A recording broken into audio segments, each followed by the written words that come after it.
Hi, thanks for tuning into High on Horror. I'm Drew. And I'm John. This episode and every future episode is dedicated to the horror hounds and smokers out there who want to expand their knowledge of the genre and have a good time. Today, we have a little mini episode for you. We're reviewing Pearl, the prequel to Ty West's slasher film, X. That's about it. Today on High on Horror. Interviews, reviews, and the latest news all rolled into one. Okay, so A24 bid on this film, Pearl, prior to the filming of X, and they were both planned to be filmed back-to-back. The idea came from having 2 weeks of downtime in New Zealand after filming X due to quarantine with COVID and everything, and Ty West, he was like thinking, it'd be a shame to waste these sets, and Mia Goth had been spitballing him some ideas she had for Pearl's backstory, and with that came the idea to film a prequel in the downtime. Ty said that horror fans expect different, so it's fun to experiment, and he definitely does. He acknowledges the Wizard of Oz themes in the film, but said that they weren't literally intentional. He just wanted to pay homage to the Technicolor era of filmmaking. And he said, quote, "It was an interesting thing going into making X, knowing we were going to make Pearl. I always kind of looked at it as one big movie that had just a big gap in the middle." And I mean, that about sums it up. This movie was scripted and committed to. There was no improv. John, take us through it. Pearl was also marketed and known as a variation of Pearl and an extraordinary origin story, to just throw X in there. That's pretty cool. It's a 2022 American slasher film directed by Ty West. It's co-written by West and Mia Goth, who reprises her role as Pearl. It's 1918 in Texas. Shit is not going well. You got Spanish flu raging. World War I is going on. Pearl lives with her German immigrant parents on their farm. Her hubby Howard, the old dude who was slapping loose skin and had the bad heart in X, he's right now over on the European front as a part of the U.S. Army. Pearl's father, he's infirmed, he's paralyzed, and Pearl's mostly responsible for his care, and her mother's very overbearing and domineering. Pearl's constantly reprimanded by her mom about how she needs to take care of her father, how important it is to make sure things are going well on the farm. Well, I really got to ask, we don't really see her mother do a whole lot except cook. And that really seems to be about it. Bitching and moaning. And every time you see her working on something, she stops to go find Pearl. So how much she really working? You know yeah, what I mean? And the whole thing with real quick about 1918 was that Ty was asked why 1918, and he kind of said he wished that he had a better answer. But the truth is that they just wanted to take Pearl and put her in her 20s, and he was like, if we were to do that from where she's at in X, that'd be about 1918, and that would make sense because then Howard would be in the war. So that's why that date. That's why 1918 is the specific date of this film. Yeah, Pearl, she got some big city dreams though. She wants to get off that farm, away from her parents. She's mesmerized by films she sees at the local cinema. She aspires to become a chorus girl, much to her mother's disapproval. She also indulges in abusing the liquid morphine that's provided for her dad to manage pain. You and I are smoking a blunt before a movie. Homegirl's in the theater chugging on some morphine. Yeah, right. She upped it. Oh, I just lost my spot. Damn. But, yeah, I wonder how ripped you get on some liquid morphine, though. It was enough to keep her dad happy and docile, so, I mean... Yeah, he looking like the father from Texas Chainsaw Massacre. Damn. You know, the one that they're helping with the hammer? Grandfather, yeah. Yeah, well, yeah, grandfather. Yeah. At the cinema, Pearl meets a young projectionist played by David Corenswet. He takes a liking to her. He's really interested in making some baskets with her, if you know what I mean. I actually went up and looked up 1900 slang for sex, and one of them was basket making. Okay. That's why I threw that one in there. While riding her bicycle home from a trip to town, Pearl stops along a cornfield and begins dancing with a scarecrow. She starts fantasizing about the projectionist and masturbates with it. This is obviously the kinkiest version of the Wizard of Oz I've ever seen. I mean, he said the nods to it aren't intentional. Come on, like the way she's dressed, the bicycle, like there was so many times we were watching and I'm like, okay, it feels like an alternate version of Wizard of Oz. Yeah, it's but yeah, I've never seen someone dry hump a scarecrow to the point of coming before. So that's good for her, I guess. That's a first in this movie. But, you know. Good for her, I guess. I just heard what she said. But a dude buys a fleshlight, he gets looked at as being weird, but whatever. Yeah, right. And she ends up sneaking out of her house at night and visits the projectionist. He shows her basically a porno that he acquired from Europe. And he encourages Pearl to pursue her dreams while she's still young. And it's funny because he's basically telling her, I want to see you get fucked, because he keeps telling her she would look good at this. I'd watch you in a movie I'd watch you in a porn, no shit. But that dude in that black and white porn, that dude was getting down. He was getting down in that movie. Oh, he was just sliding in and out of everything. Pearl comments she can't abandon her family and that she wishes they were dead. Yeah. She says the quiet part out loud. So I mean, I think maybe this will be a good spot to jump off for non-spoilers. This film's much different than X. It's not a straight up slasher like it's labeled and you might think. I thought it was more psychological and it really was just a backstory for Pearl. Mia Goth still gives a stellar performance in this. And there's a monologue she delivers towards the end of the film that is so long, but it just was amazing to me that like she was able to like do this monologue, because I think she goes on. I mean, she stops here and there, but I think it's probably a good like 3-4 minutes of just her talking to her cousin. It's missing some of the charm that X had. I still really liked it. I mean, I can see why people might not like it if they just thought it was going to be a slasher like X was. I'd give it a 7.8 out of 10. Okay, 7.8 is fair. Okay, so without giving spoilers, I'll just cut right to the chase. I'm not going to say that it is because it is my least favorite Ty West film, because I have to really think on that, and that's a strong statement to make. He doesn't really have a bad movie per se, but this ranks amongst my least favorite. To me, this was a huge drop off the mountain that was X, because the first thing is I did not feel that this film led into X. I did not feel that what happened in this movie sets us up for the Pearl that we see in X. I felt that we should have gotten a more brutal, and instead we get we kind of just get this like sad country girl. And there's only a few kills in it, and it's like she's not she's not what I thought she was in X. And I feel that instead of doing a third film, which is a sequel to X, that they should have done a sequel to Pearl to fill in the gaps. I just feel that it doesn't. I just don't see the connection that well. I just wish that we had gotten to see her become more the Pearl that we know in X. However, like you said, the acting's good. The kills to me were just uninventive. Like there's one kill that takes place in a vehicle. That's all I'll say for right now. That kill I thought was particularly brutal, but there was nothing stellar about any of the kills. Whereas in X, there was a couple kills and I was like, holy shit, I just felt that this was watered down in comparison to what you got with X, and usually movies like this up that, and instead it kind of was a little bit more diluted. So I wasn't expected to be better than X, but I at least expected it to try to be on that same level, and I felt that it wasn't. And the thing is, I feel it intentionally wasn't. It was a totally different movie in tone and everything, but it just I went in expecting more of a slasher, and I went in wanting this psycho chick, and I guess Pearl is psycho, but she's not I wanted more fucked up. She's not fucked up enough for me. That's my problem. So you gave it a 7. I was going to give it a 6. 6.5. 6.5 out of 10 for me. If it wasn't marketed as a slasher movie, do you think you would have liked it more?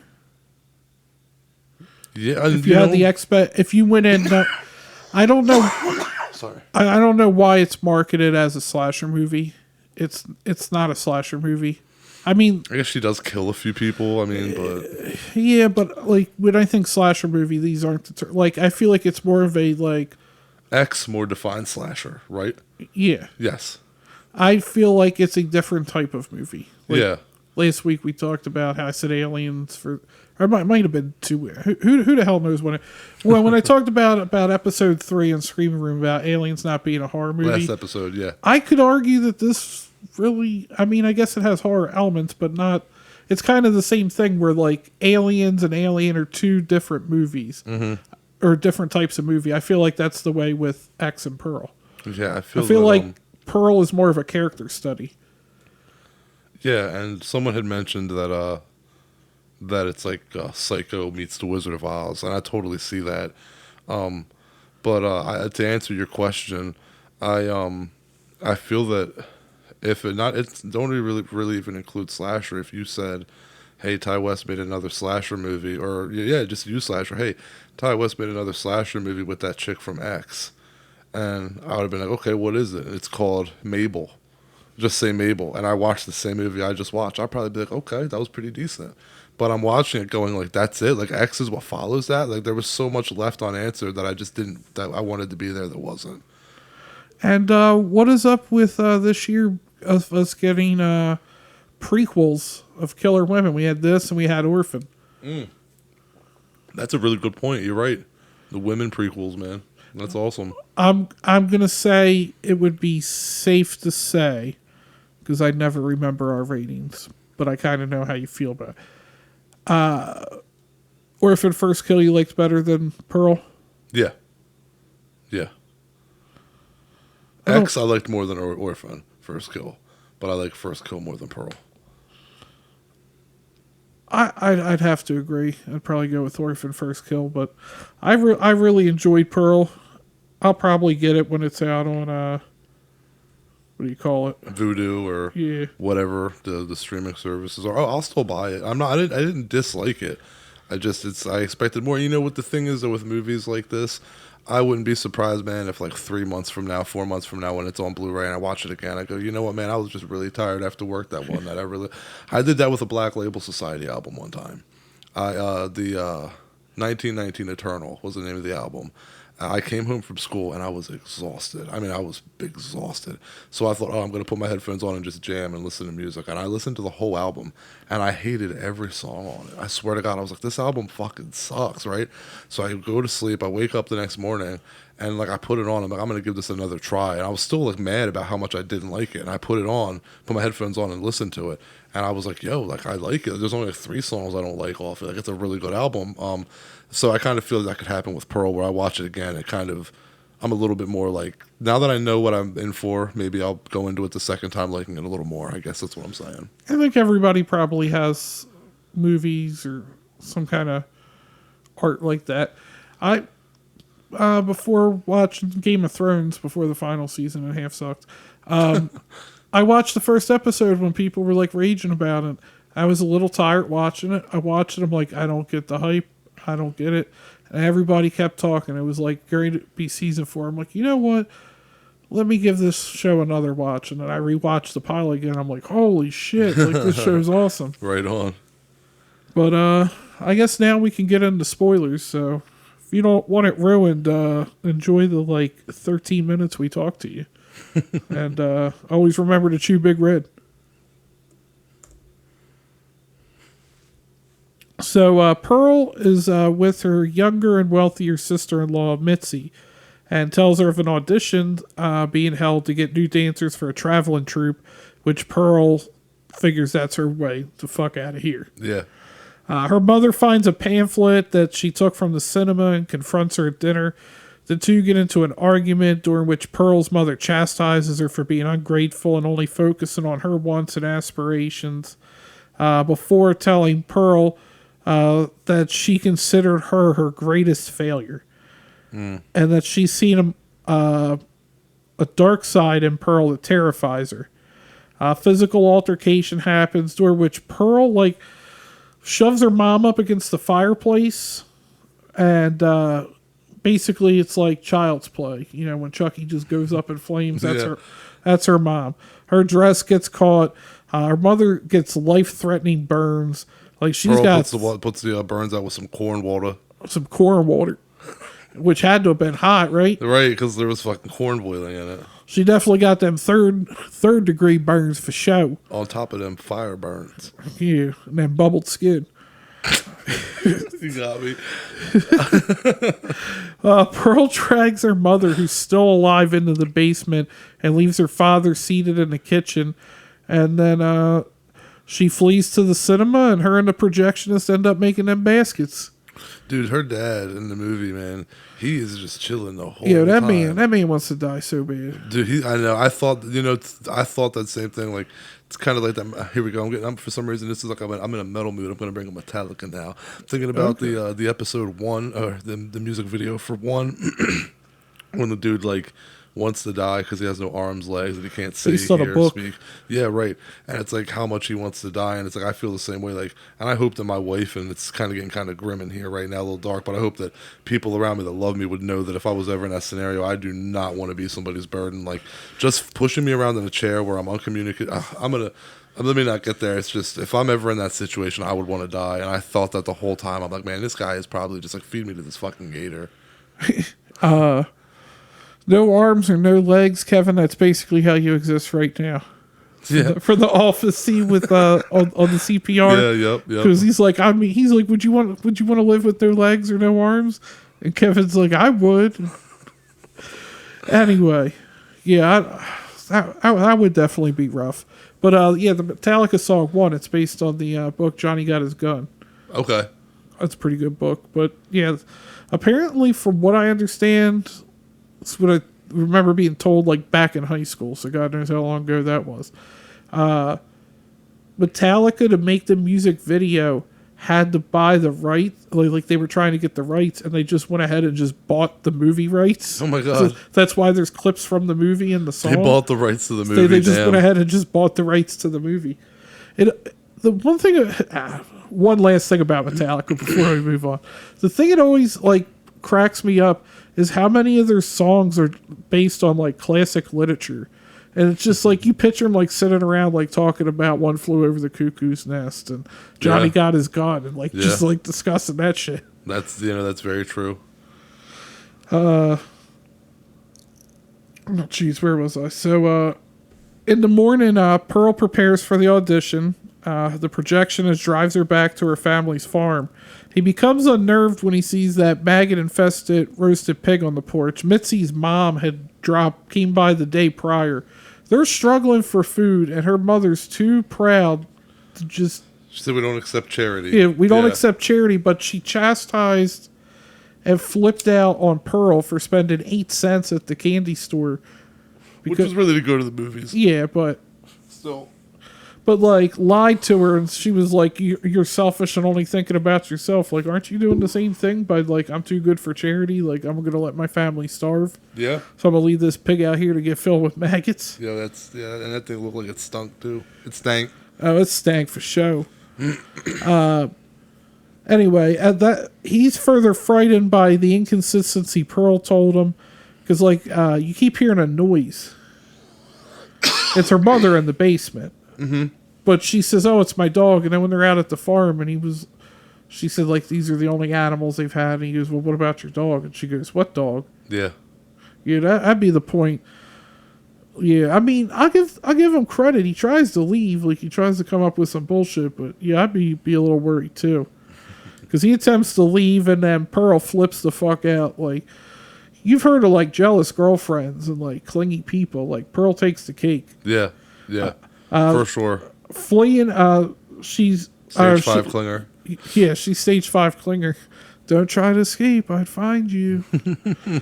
So she feels like she's being abandoned again. He tries to drive away, and she stabs him with the pitchfork. Like, that woman loves to kill pitchforks. Like, you got Jason with, like, the machete, Michael with a kitchen knife. Get this bitch a pitchfork.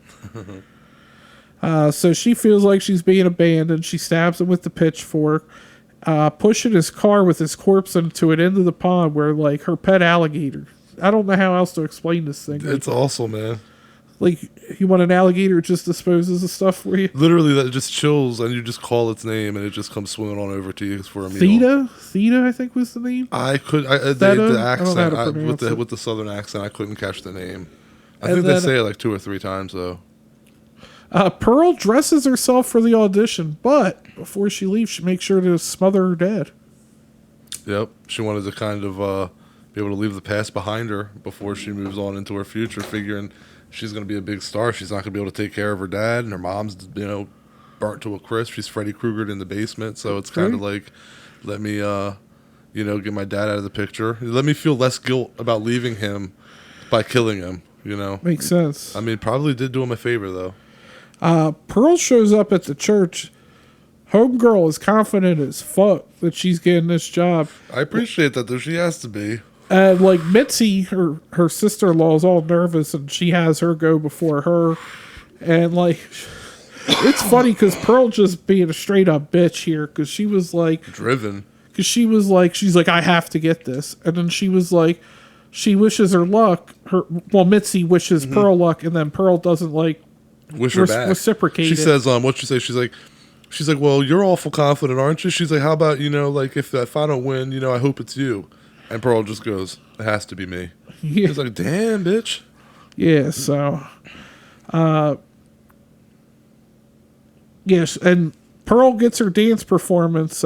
She thinks it's going well, and she knows the scouts are going to pick her, but they don't. But the thing is, I do want to say, that's what surprised me, was I was totally expecting her to go up on stage and fucking suck.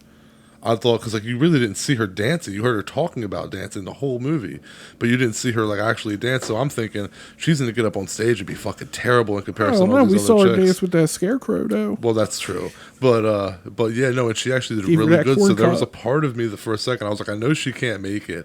I was like, but maybe she will. She's actually not bad. She actually really does a good job. So I'll throw that in there. But she's not young and blonde, as she's told. And they had several dancers that had already been pretty much doing the whole shtick that she does, so they don't need more dancers like that. So yeah, she gets the reject. They hit the reject button on her. And yeah, she's just fucking losing it. Oh, that's it for her. That's it. And Mitzi. Oh wait, you said the judge that pretty much turns her away. You said that's your favorite character in the movie in the theater. Yo, he unmoved by her being upset. She's crying. He's like, next. He liked the Simon Cowell at that panel. Yeah, for real. He was more polite, but yeah, same point. But Mitzi drives Pearl home and attempts to calm her. In the kitchen, Mitzi makes a big mistake because Pearl says she can't talk to anybody about some of the stuff she thinks about. And she's like, oh, well, just pretend I'm Howard. So Pearl goes on about it, confesses to Mitzi about her resentment towards Howard.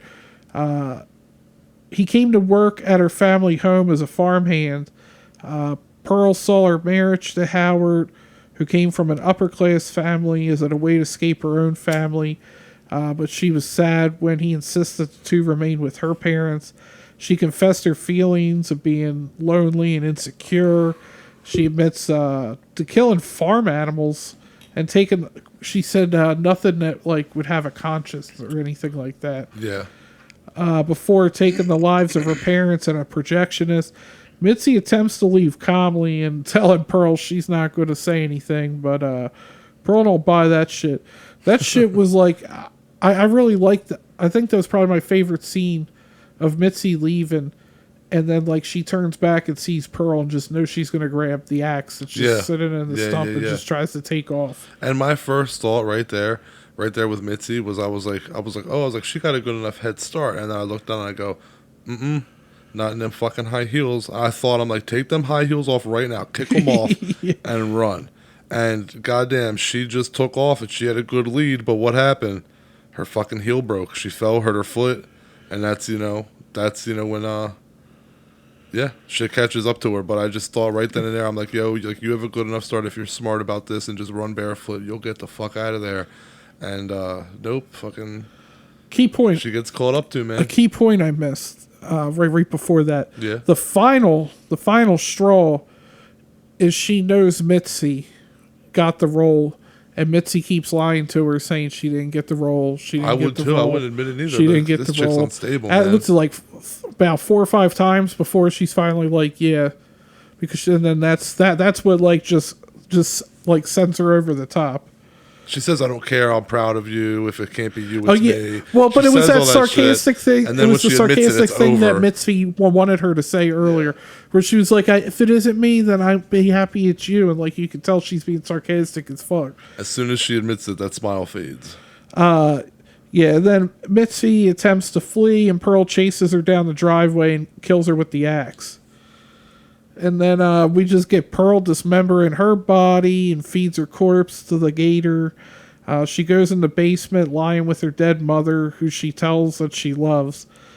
Interesting way of showing it, I guess. Yeah, right. Having reached the conclusion that her mother is correct and Pearl should make the best of what she has, she decides to fix all her wrongdoings by creating a comfortable home for Howard when he returns from the war. The next morning, Howard arrives unexpectedly, and in the kitchen, he finds the dead body of Pearl's parents seated at the dining table around the rotten pig. Pearl greets him with a protracted and pained expression of joy. And I got to say, there was one scene, in this scene, I'm like, please don't do it, please don't do it. I thought they were going to serve up the pig. Yeah, I did too. I was like, please expecting do. that. I thought the same shit, dude. I was like, I'm going to fucking yak in this theater. I thought the same shit. But that will wrap it up for Pearl. But if you left the theater early, you fucked up. Yes, There was you a did. teaser trailer for Maxine. Thing is, Which is a sequel to X. So now we're done with Pearl's story, and we're going 2, 1, 3 Yeah. is how we're going in the series. Yeah, they're going to try and Halloween it. They're going Halloween. No, it. well, that's not the order of Halloween, but you know what I mean. They're time jumping. Shit, what was I going to say? I liked Mia Goth better as Pearl.